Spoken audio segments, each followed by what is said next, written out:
j'ai entendu parler de la personne que nous allons rencontrer aujourd'hui, c'est lors d'une visite au musée du Louvre. Je suis tombée en admiration devant l'un des tableaux, La Joconde.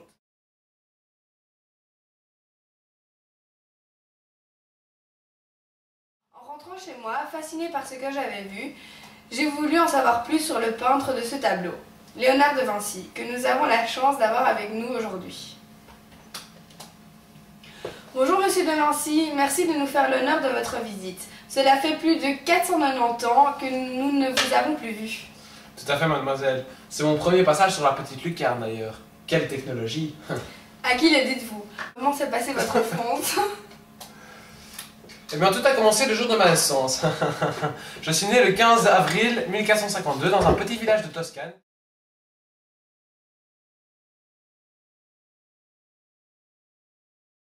Qui porte aujourd'hui mon nom d'ailleurs. Il est situé à l'ouest de Florence. Je suis né dans une famille aisée. Mon père était un riche notaire florentin et ma mère une paysanne. Je suis élevé par mon grand-père paternel et étant petit, je consacrais la majeure partie de mon temps libre à observer la nature. C'est ce qui a expliqué ma passion future pour celle-ci.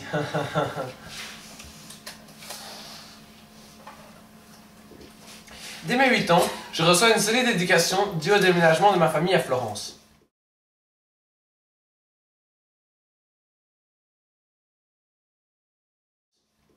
Parlez-nous un peu de votre apprentissage à l'atelier florentin.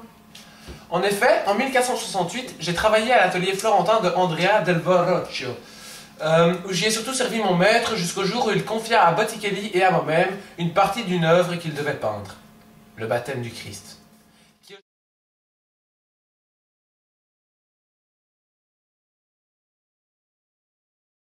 Aujourd'hui est un tableau très célèbre dans le monde entier, à ce qu'on m'a dit.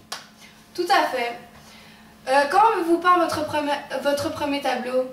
Est-ce celui-ci qui vous a permis un tel succès?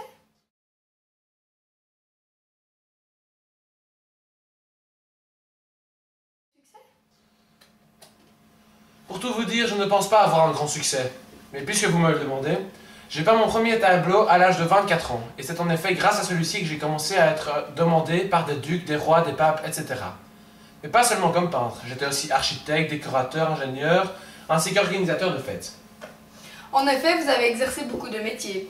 Par exemple, sculpteur, orfèvre, musicien, architecte, physicien, astronome, savant, géologue, géomètre, astronomiste, botaniste, alchimiste, inventeur, ingénieur, horloger, urbaniste.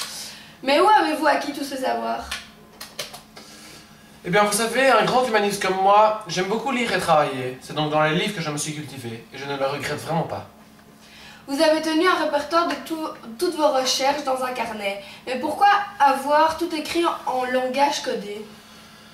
Eh bien, mademoiselle, c'est en fait car un grand nombre de mes travaux m'auraient mené plutôt droit au bûcher.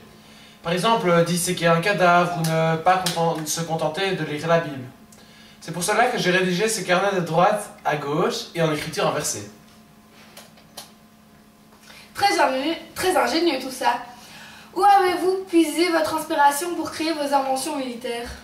Eh bien, c'est après avoir travaillé à la commission que j'ai pris part à la guerre contre Pise comme ingénieur où j'ai appris beaucoup. C'est ça qui m'a donné l'inspiration pour créer ces inventions militaires telles que l'arbalète, etc.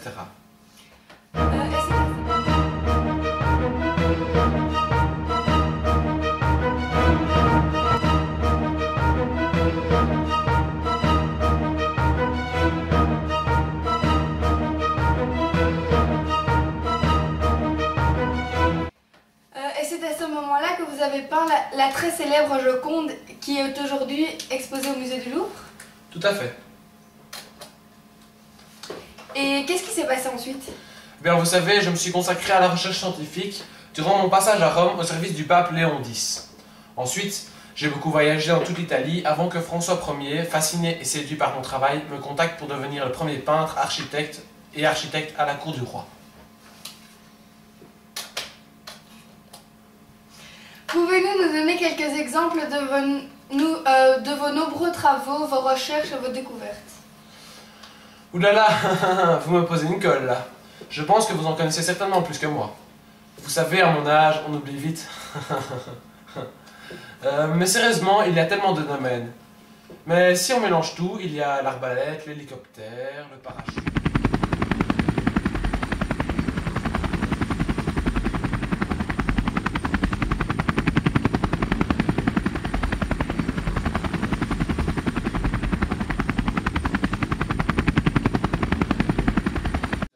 Qu'est-ce qu'il y a d'autre? Les engrenages, les plans d'une ville à 2 niveaux, ah oui d'ailleurs, l'étude du niveau de l'eau, ainsi que toutes sortes de représentations du cœur humain, et j'en oublie sûrement.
Il me reste une toute dernière question, après je vous libère.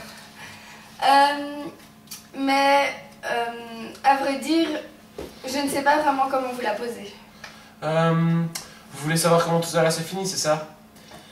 Eh bien, j'ai fini mes jours paisiblement au château de Clolus, où m'a accueilli François Ier. Je me suis éteint le 2 mai 1519, à l'âge de 67 ans.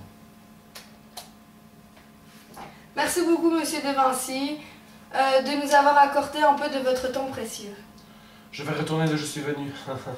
Au revoir, mademoiselle, et merci à vous.